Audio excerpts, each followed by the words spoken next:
Welcome to the Learning Pines YouTube. We hope this video helps.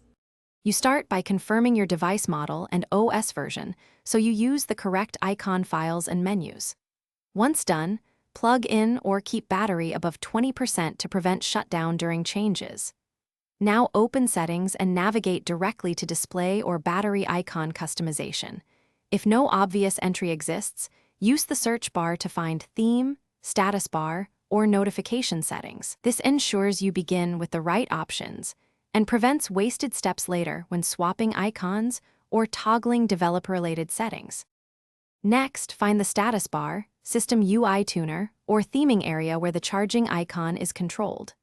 Once there, choose an alternative icon from available packs or import a custom PNG/SVG at the correct resolution. Make sure transparency and color match the status bar. If native controls lack this feature, use a trusted launcher or theming app that supports icon replacement.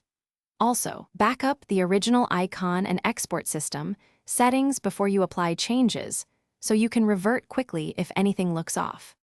Finally, apply the new icon and perform a quick restart or reboot the system UI to force a refresh so the change becomes visible. Make sure to plug in and observe the icon during charging and in low-power scenarios to confirm correct behavior. If the icon doesn't appear or looks corrupted, restore your backup immediately, reinstall or update the theming app, and clear the system UI cache. If that fails, revert to the stock icon to guarantee consistent battery indicators and avoid misleading status displays. Thanks for watching. Consider subscribing if we helped you.